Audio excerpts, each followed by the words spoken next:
Welcome to Panchakshar classes. Today we are going to do the practice set 4 of the Science MCQ series.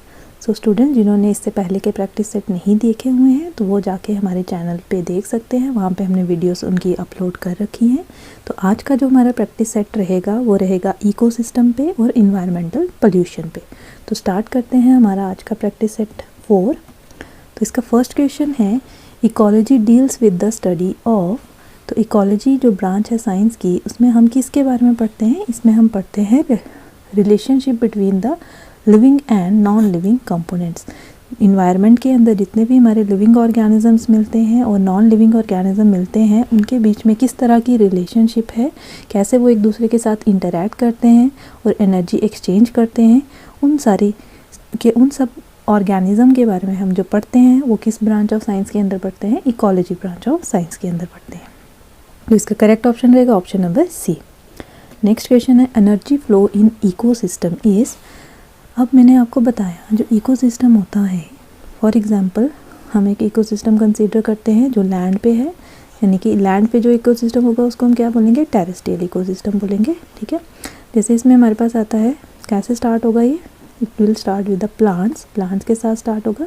Plants को कौन खाएगा? Plants को खाएंगे herbivores. For example dear ले लिया मैंने, डियर को इन टर्न कौन खाएगा? लायन खाएगा, कार्निवोर खाएगा। ठीक है, तो यहाँ पे अब क्या हो रहा है, प्लांट्स ने जो खाना बनाया, ठीक है, खाना बनाना मतलब एनर्जी बनाई उन्होंने। ठीक है, तो ये एनर्जी अपनी, ठीक है, किसको ट्रांसफ़र करेंगे? नेक्स्ट वाले ट्रॉफिक लेवल पे, ठीक है, नेक्स्ट वाले ऑर्गेनिज्म को जो इसको खाएगा। ठीक है, तो यहाँ पे क्या हो रहा है, एनर्जी की ट्रांसफ़र हो रही है। जैसे प्लांट्स को खाएंगे डियर, ठीक है, तो डियर को क्या मिली? एनर्जी मिली प्लांट से। फिर उसके बाद लाइन जो है वो किसको खाएगा? इन टर्न डियर को खाएगा। क्यों खाएगा? क्योंकि उसको एनर्जी की जो रिक्वायरमेंट है इसलिए खाएगा। तो यहाँ पे क्या हो रहा है, एनर्जी ट्रांसफ़र हो रही है एक ऑर्गेनिज्म से दूसरे ऑर्गेनिज्म में। ठीक है, या फिर हम इनको और क्या बोलते हैं? ट्रॉफिक लेवल्स भी कहते हैं।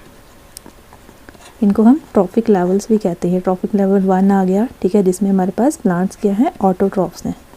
ठीक है, यहाँ फिर प्रोड्यूसर्स बोलेंगे हम। फर्स्ट ट्रॉफिक लेवल पे हमेशा क्या रहेंगे? प्रोड्यूसर्स, जो अपना खाना खुद से बनाते हैं। तो सेकंड ट्रॉफिक लेवल पे हमारे पास क्या आ गए? कंज्यूमर्स आ गए। ठीक है, जो प्रोड्यूसर्स पे डिपेंड होंगे अपने खाने के लिए। ठीक है, जैसे यहाँ पे कंज्यूमर में हमारे पास टाइप आ गई हर्बीवोर की।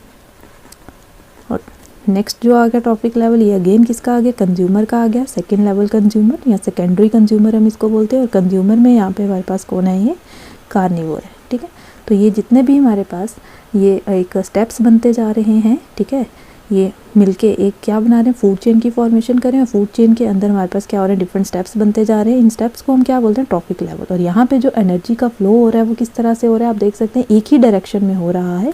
तो इसलिए एनर्जी फ्लो जो होता है इकोसिस्टम में वो कैसे रहता है? Unidirectional. तो करेक्ट ऑप्शन इसका क्या रहेगा? Option number A. Third question है, the source of energy in an ecosystem is. अब एक जो इकोसिस्टम रन कर रहा है, ठीक है, जैसे मैंने अभी आपको पीछे एग्जांपल बताई, टेरेस्ट्रियल इकोसिस्टम की बताई थी जो लैंड पे रन कर रहा था। ठीक है, तो यहाँ पे जो एनर्जी सोर्स रहेगा वो क्या रहेगा?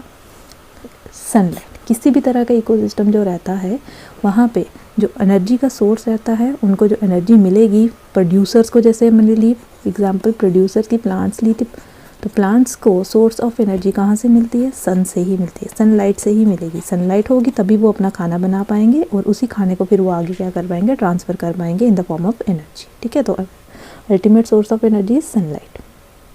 Next is trophic levels are formed by. Ecosystem के अंदर ट्रॉफिक लेवल्स बनते हैं। मैंने आपको अभी थोड़ी देर पहले बताया, इकोसिस्टम के अंदर हमारे पास ट्रॉफिक लेवल्स बनते हैं। Producers, then consumers. ठीक है, फर्स्ट कंज्यूमर, फिर उसके बाद नेक्स्ट कंज्यूमर आता है, इस तरह से गोइंग टू सो ऑन, बहुत सारे कंज्यूमर्स आगे रहते हैं। तो ये जो ट्रॉफिक लेवल्स हैं यहाँ पे इस इकोसिस्टम के अंदर जो बन रहे हैं, ठीक है, ये कौन बनाता है?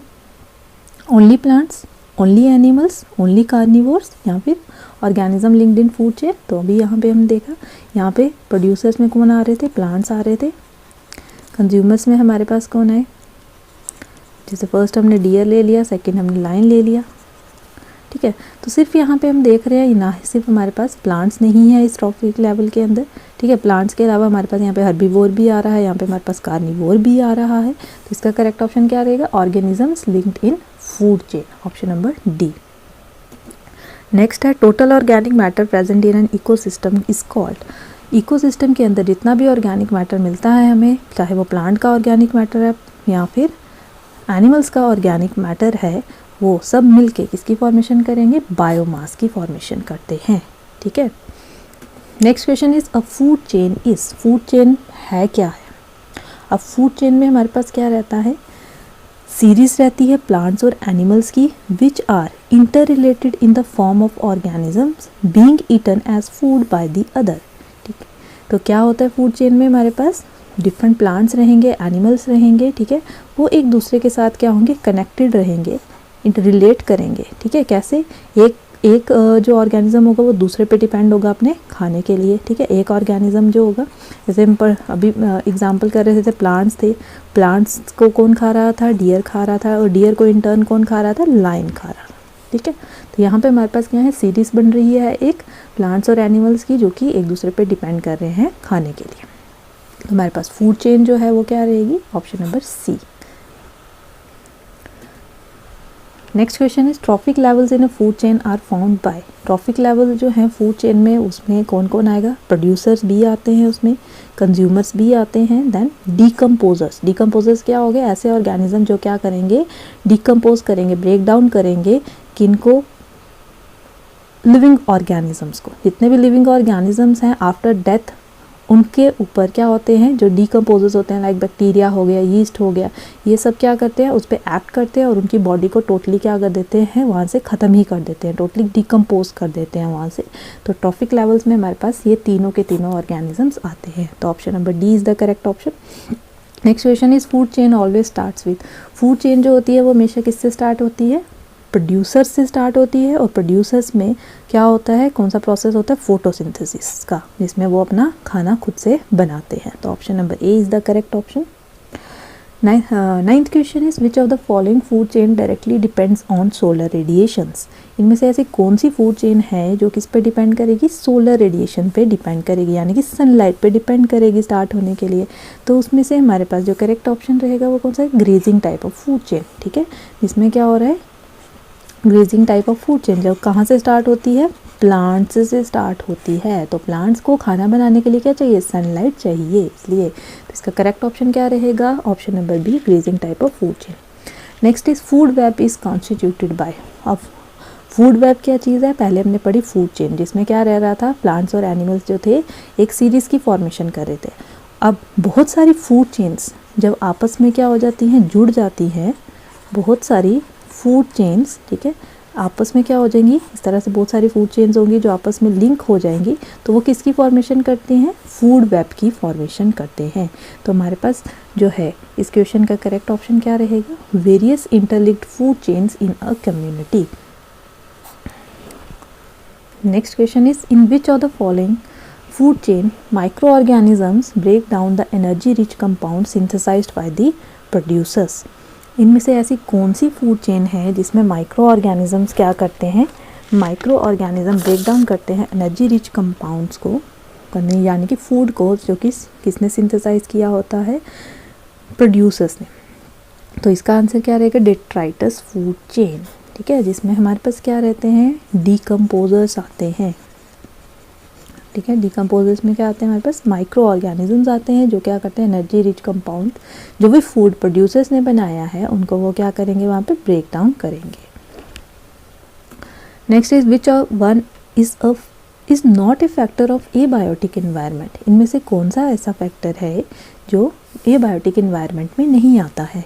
अब हमारे पास क्या होता है, जो इकोसिस्टम होता है ना, इकोसिस्टम में हमारे पास दो तरह के कंपोनेंट्स आते हैं, एक आता है बायोटिक और दूसरे आते हैं एबायोटिक। बायोटिक कंपोनेंट्स कौन से हो गए, लिविंग ऑर्गेनिजम्स, जिसमें क्या आएंगे हमारे पास, लिविंग ऑर्गेनिजम्स आएंगे, यानी कि प्लांट्स हो गए, एनिमल्स हो गए, वो किस में आएंगे, बायोटिक कंपोनेंट्स में। एबायोटिक कंपोनेंट्स क्या हो गए, जिनमें नॉन लिविंग ऑर्गेनिजम्स आएंगे। एबायोटिक कंपोनेंट कौन से हो गए, non living components like air, water, soil, sunlight, ये सब क्या है, abiotic components of the ecosystem. ये दोनों मिलके किसकी फॉर्मेशन करते हैं, इकोसिस्टम की फॉर्मेशन करते हैं। तो इसमें से हमने अभी यहाँ पे क्या बताना है, एबायोटिक एनवायरनमेंट का कंपोनेंट जो नहीं है, नॉट ए फैक्टर हमने बताना है। तो सनलाइट जो है ये भी एबायोटिक फैक्टर है, वाटर जो है ये भी एबायोटिक फैक्टर है, और टेम्परेचर जो है ये भी एबायोटिक फैक्टर है। तो उसमें से बचा कौन, डीकम्पोजर्स। तो डीकम्पोजर्स क्या है, these are the living components और biotic components of the environment. Next question is the natural residence of every organism is known as. Natural residence जो होता है किसी भी ऑर्गेनिज्म का, नेचुरल रेजिडेंस मतलब होम ऑफ द ऑर्गेनिज्म, जहाँ पे ऑर्गेनिज्म रहता है, घर उसका, उसको हम क्या बोलते हैं, habitat. Next is which is और are the biotic components of the ecosystem. यहाँ पे हमने अब क्या बताना है, बायोटिक कंपोनेंट्स कौन से हैं इकोसिस्टम के।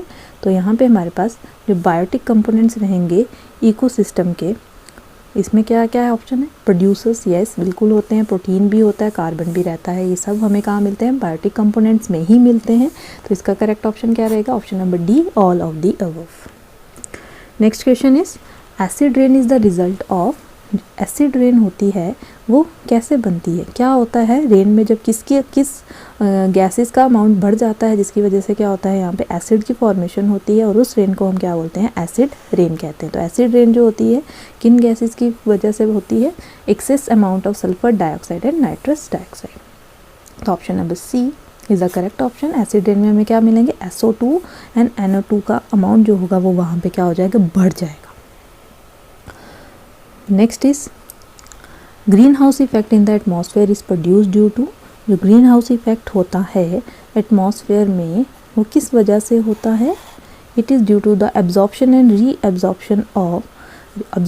री emission of infrared radiation by the atmosphere. Option number B. जो क्या होता है, हमारी अर्थ पे जब क्या पड़ती हैं, सोलर रेडिएशंस पड़ती हैं, सनलाइट पड़ती है, ठीक है। तो जब सनलाइट पड़ती है तो हमारा अर्थ क्या कर देता है, उस सनलाइट को यहाँ से रिफ्लेक्ट कर देता है, ठीक है।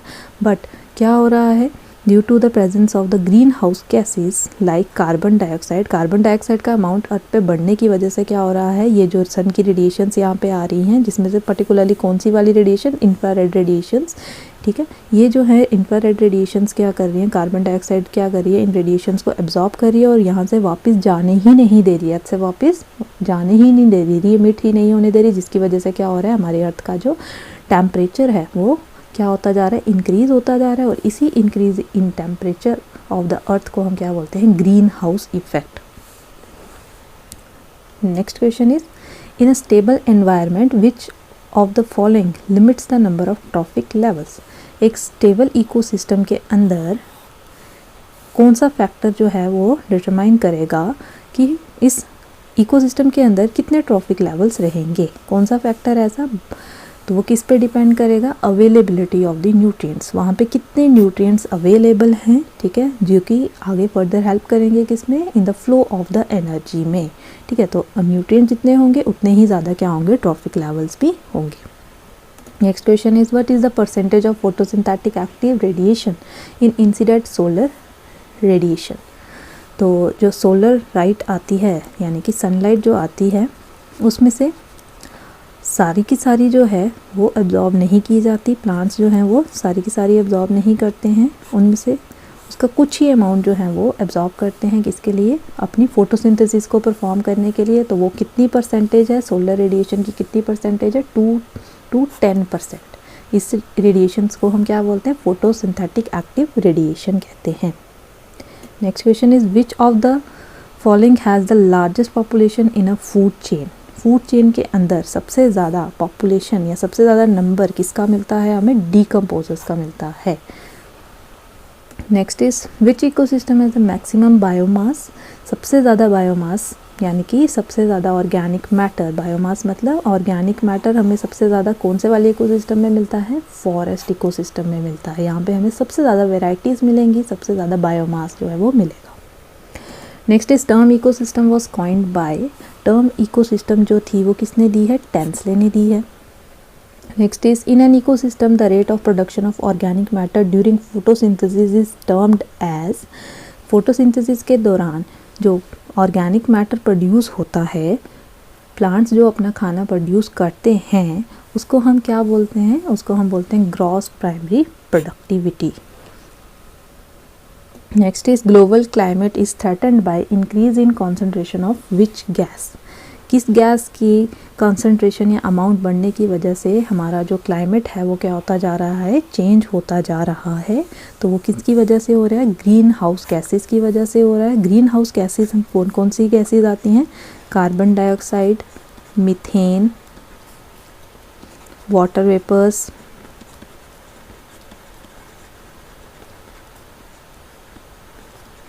NO2,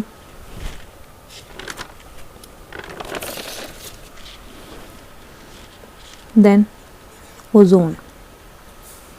ये जितनी भी गैसेस हैं ये सारी क्या हैं, ग्रीन हाउस गैसेस हैं। और इनमें से जो सबसे ज़्यादा कंसंट्रेशन में ग्रीन हाउस इफेक्ट कॉज करती है वो कौन सी है, कार्बन डाइऑक्साइड। इनकी वजह से क्या हो रहा है, जो हमारा ग्लोबल क्लाइमेट है उसमें चेंज देखने को मिल रही है। Next is which of the following is a green house gas. इनमें से कौन सी गैस है जो ग्रीन हाउस गैस आएगी हमारे पास, major greenhouse gas, that is a carbon dioxide. Next is sound above what level is considered as harmful and cause noise pollution.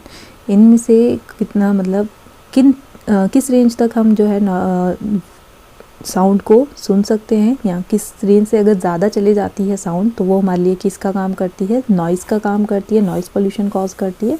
तो वो रेंज क्या है, अबव 80 डेसिबल्स। इससे अबव की साउंड अगर आती है तो वो हमारे लिए क्या करती है, पोल्यूशन का कॉज करती है।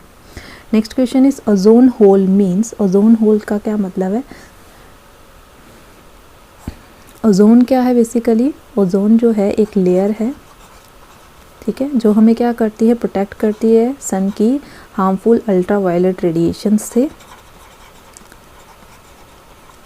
और ये जो ओजोन होती है ये कहाँ पे प्रेजेंट होती है, हमारे एटमॉस्फेयर में प्रेजेंट होती है। एटमॉस्फेयर के कौन सी लेयर में प्रेजेंट होती है, स्ट्रेटोस्फेयर में प्रेजेंट होती है, स्ट्रेटोस्फेयर लेयर में प्रेजेंट होती है। और ये हमें किससे प्रोटेक्शन प्रोवाइड करती है, सन की हार्मफुल अल्ट्रावायलेट रेडिएशन से प्रिवेंट करती है, ठीक है। बट अब क्या हुआ है, ड्यू टू सर्टेन कंपोनेंट्स की वजह से जो रिलीज़ होते हैं एटमॉस्फेयर में, पोल्यूटेंट्स कुछ रिलीज़ जो होते हैं एटमॉस्फेयर में, वो क्या कर रहे हैं, इस ओजोन लेयर को क्या करते जा रहे हैं, डिप्लीट करते जा रहे हैं। तो उस डिप्लीशन की वजह से क्या हो रहा है, वहाँ पे एक होल की फॉर्मेशन हो रही है ओजोन लेयर में, जिसको हम ओजोन होल का नाम दे रहे हैं, ठीक है। तो हमें बताना है कि ये ओजोन होल है क्या, basically it is decrease in concentration of the ozone. Ozone layer की जो मात्रा है वहाँ पे कम होती जा रही है, अमाउंट कम होता जा रहा है, जिसको हम किसका नाम दे रहे हैं, ओजोन होल का नाम ले रहे हैं। Next question is DDT is a, DDT क्या है, DDT जो है एक पोल्यूटेंट है। और ये किस तरह का पोल्यूटेंट है, नॉन बायोडिग्रेडेबल पोल्यूटेंट है। जो नॉन बायोडिग्रेडेबल पोल्यूटेंट क्या हो गया, ऐसा पोल्यूटेंट जो कि फर्दर डिकम्पोज नहीं हो सकता, ब्रेक डाउन नहीं हो सकता। अब ब्रेक डाउन नहीं होगा, it can not be decomposed, यानी कि ब्रेक डाउन इसका नहीं हो सकता, जिसकी वजह से ये क्या होता है, एकमुलेट होना शुरू हो जाता है हमारे एनवायरनमेंट में, accumulate in environment and cause pollution, pollution cause करेगा, ठीक है। Next question is which of the following is a common indicator of organism of water pollution. इनमें से कौन सा ऐसा ऑर्गेनिज्म है जो इंडिकेट करता है हमें वाटर पोल्यूशन के लिए कि वाटर पोल्यूशन हो रहा है यहाँ पे, तो वो कौन सा है, इकोलाई। जब भी वाटर में आपको कहीं पे इकोलाई जो बैक्टीरिया है इसका अमाउंट या इसकी कंसंट्रेशन आपको ज़्यादा दिख रही है, ज़्यादा अमाउंट में ये मिल रहा है, दैट मीन्स वो वाटर बॉडी जो है वहाँ पे क्या है, पोल्यूटेड है। Next is green muffler is used against which type of pollution. Green muffler जो है किस लिए यूज़ किया जाता है, ये किस पोल्यूशन को रोकने के लिए यूज़ किया जाता है, it is used to control the noise pollution. और इसमें हम क्या करते हैं, ग्रीन मफलर में हम क्या करते हैं, ट्रीज़ प्लांट करते हैं, बहुत ज़्यादा ट्रीज़ लगाते हैं, रोड साइड्स पे लगाते हैं, ठीक है, जिसकी वजह से क्या हो सके, क्योंकि ट्रीज़ जो है वो क्या करते हैं, नॉइज़ को अब्जॉर्ब करने का काम करते हैं। तो जितने ज़्यादा ट्रीज़ होंगे उतनी ज़्यादा नॉइज़ वहाँ से अब्जॉर्ब होगी और हमारे लिए पोल्यूशन जो है वो कम करने का काम करेंगे। और इसी चीज़ को हम क्या कहते हैं, ग्रीन मफलर कहते हैं, जब हम ज़्यादा ट्रीज़ लगाते हैं। Next question is and the last question of this set is which of the following will not cause any atmospheric pollution। इनमें से कौन सी ऐसी गैस है जो एटमॉस्फेरिक पोल्यूशन नहीं कॉज करती है, तो वो क्या है, hydrogen. Option number A is the correct option. बाकी जो सल्फर डाइऑक्साइड है, कार्बन डाइऑक्साइड है और कार्बन मोनोऑक्साइड, ये तीनों की तीनों क्या करती हैं, पोल्यूशन कॉज करती हैं एक्सेप्ट हाइड्रोजन। तो हाइड्रोजन इसका क्या रहेगा, करेक्ट ऑप्शन रहेगा। Okay students, then thank you.